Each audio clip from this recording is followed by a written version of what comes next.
بات بڑھاؤں مجھ سے رہا نہیں جا رہا، بالکل ہم سے بھی نہیں رہا جا رہا، ہم سے بھی نہیں رہا۔ ایسی حسین اس میں کہی اشفاق احمد مرحوم جن کا بھی آپ نے تذکرہ کیا، میرے پاس ڈیرے پر آئے جیلم، جو ان کا اپنا ایک سٹائل تھا مشرقی پنجاب کی وہ لینگویج کا، کہنے لگے عرفان صاحب اگر بچے کے چوٹ لگ جائے، سائیکل سے گر جائے، نالی میں گر جائے، کوئی مارے، ماں ہی مارے، تو بچہ ماں کی گود میں پناہ لیتا ہے، ٹھیک، اس کو ماں کی گود اویلیبل ہے۔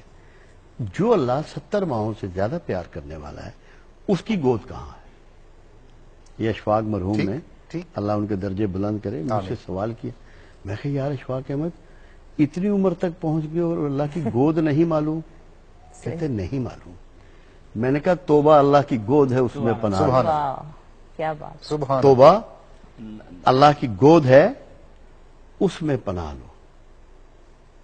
بالکل تو وہ بنیاد ہے۔ ایک بات بہت ضروری ہے جو یہ پنشمنٹ کی اور آپ خوف کی بات جو آپ نے کی، ہمیں جو اللہ سے ڈرایا جاتا ہے وہ اللہ سے نہیں ڈرایا جاتا، ہمیں اس کی مخلوق سے ڈرایا جاتا ہے، دوزخ سے، جنت سے۔ دوزخ اللہ کی ایک ادنا مخلوق ہے، اس کے خوف سے میں ڈر جاؤں تو میرا تو معیار ہی نہیں رہا۔ ڈرنا خالق سے ہے، مخلوق سے نہیں ڈرنا۔ تو یہ بہت بڑی بنیاد ہے، اس پہ آپ سمجھیں۔ ہمارے بچے پتنگ اڑاتے ہیں، گولیاں کھیلتے ہیں، شرارتیں کرتے ہیں، ماں کہتی ہے تیرا باپ شام کو آئے گا نا تیری ٹانگیں توڑواؤں گی، بالکل چھوڑے گا نہیں تجھے، میں آج تجھے ضرور پٹواؤں گی۔ آنے دو ذرا۔ کتنی ماؤں نے ٹانگیں توڑوائی ہیں اپنے بچوں کیا بات، کیا بات۔ اللہ کا ڈر یہ ہے کہ وہ اپنی محبت ہمارے سینوں سے کھینچ نہ لے، جو ہم اسے یاد کرتے ہیں، اس نے توفیق دی ہے، وہ ہم سے اس کو نہ پوشیدہ نہ کر دے۔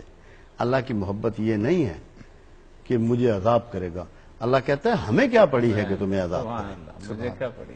اور دیکھیں ہر چیز کا انٹروڈکشن ہوتا ہے، اللہ قہار بھی ہے، جبار بھی ہے، ساری کوالٹیز ہیں، انٹروڈکشن یہ نہیں ہے اس کا، اس کا انٹروڈکشن رحمان اور رحیم ہے، بالکل صحیح، وہ اس کا انٹروڈکشن ہے، اور جو اس کا انٹروڈکشن ہے وہی انٹروڈکشن اس نے اپنے حبیب کو دی کہ رحمت للعالمین کے درجے پہ پہنچا دیا۔